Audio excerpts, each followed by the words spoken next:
Hello, NextBitPH here. Sa video na ito, tuturuan ko kayo kung paano mag-install ng Windows 11 24H2 kahit walang USB flash drive or bootable drive.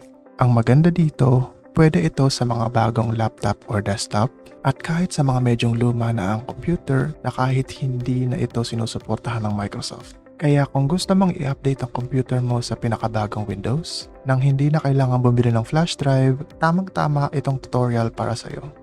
So, simple lang ang proseso. Step by step natin itong gagawin para madali mo masundan. Tara, simulan na natin. Let's go!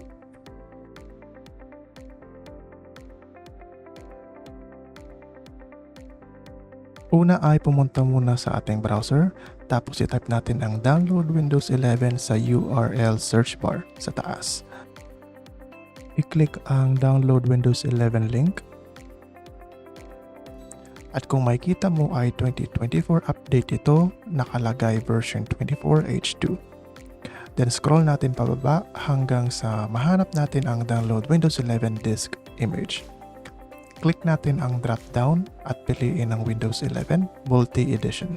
Pagkatapos ay click natin ang download now, then piliin natin ang product language. Then select natin ay English.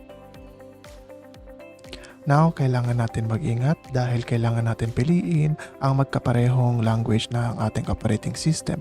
For example, kung Windows 10 ang gamit mong operating system at nakaset ito sa English International, ay magpaproseso ito ng clean install sa ating computer. Kasi, ang tanging option lang na makikita mo ay nothing option at hindi mo mapipili ang option na keep files, apps, and settings dahil iba ang language ang ini-install mo. Kaya need natin makasiguro. Para malaman kung anong language ang naka-install sa Windows mo ay pumunta lamang sa search sa baba at i-type ang CMD for command prompt. Tapos click run as administrator lang. Tapos type mo lang itong command na ito which is DISM space /online space /get -intl or international. Then press enter at ipapakita dito kung anong language ang naka-install sa Windows mo. Sa akin ay nakalagay ay EN-US or English United States. So since alam na natin kung anong language ng ating Windows, ay balik ulit tayo sa browser, piliin ang language at i-click ang confirm. Then tapos i-click ang 64-bit download.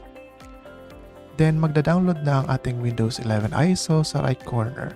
At matatagpuan ito by default sa download folder ng ating File Explorer. So sa download folder, matatagpuan natin ang file na tapos na itong na-download. I-right click lang natin ito at gagawin natin ay extract natin ang file mula sa ISO file. Pwede natin i-extract gamit ang WinRAR by clicking the extract files o simpleng select na lang natin ang mount para mabilis. Kasi sa iba, hindi sila makapag-extract sa mount option. Once na mount na ay makita nyo ang mga files ng Windows 11. I-copy natin ito lahat. Tapos ipipaste natin ito sa C drive. Bakit natin kailangan i-paste sa C drive? Kasi nag-work lang itong step para sa mga hindi supported ang device nila sa pag-install ng Windows.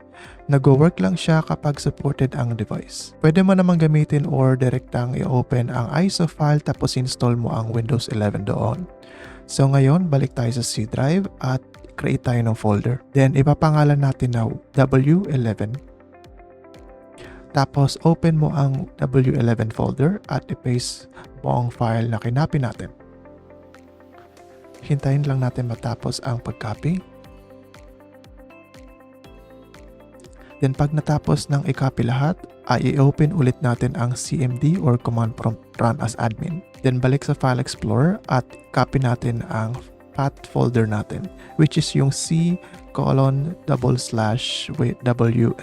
Paste sa CMD. Then dugtungan lang natin ng setup.exe /product/server. Then press enter. Then lalabas sa screen ang install Windows Server. Pero wag kayo mag-alala, Windows 11 pa rin ang may install dyan at hindi Windows Server. Paraan lang ito para ma-bypass ang system requirements sa pag-install ng Windows 11. I-click ang Change How Setup Downloads Updates, tapos select Not Right Now para hindi magka-problema sa pag-install. Ngayon ay checking this PC na, mababypass na natin ang system requirements ng Windows 11. Kapag kasi hindi supported yan, ito ang error na makikita nyo during the process ng installation. So once na makita na natin ito, ay i-click lang ang Accept, tapos choose what to keep. Kailangan natin piliin ang Keep Files, Settings and Apps kasi gusto natin hindi mawala ang mga files natin. Pero kung gusto mo mag-clean installation, ay i-click mo lang ang Nothing. Tapos sinasabi dito ay ready to install na at kapag okay na ang lahat ay i-click natin ang install button. At magsimula na siya mag-install, hintayin natin matapos hanggang sa mapunta tayo sa home screen ng ating Windows 11. So ngayon ay tapos na tayo mag-install at updated na ang version ng ating Windows 11 nang hindi tayo gumagamit ng USB flash drive or bootable drive at hindi nawala ang ating mga files. So ngayon, pwede mo na enjoy gamitin ang iyong device na walang problem. Pwede mo na burahin ang W11 folder na ni-create natin kanina. Or pwede mo na lang isave ito sa computer mo or lagay mo sa ibang drive para may copy ka nito in the future just in case na magloko ang iyong computer. Pero kung hindi mo type ang Windows 11 latest version or naka-experience ka na bumabagal ito or issue, ay pwede ka bumalik sa previous version nito. Sa simpleng pagpunta lang ng settings, Windows Update, Advanced Options, Recovery, tapos makikita doon ang Go Back option. Or kung gusto mo naman i-repair ang iyong Windows 11, just in case na naka-experience ka ng issue or bagal, ay pindutin lamang ang Reinstall Now button sa taas. Kung nakatulong sa iyo ang video na ito, ay huwag kalimutan mag-like, comment, and share at i-follow ang ating channel para updated ka sa mga susunod pang tech tips and tutorials. Again, ito ang Next Bit PH. Salamat sa panonood.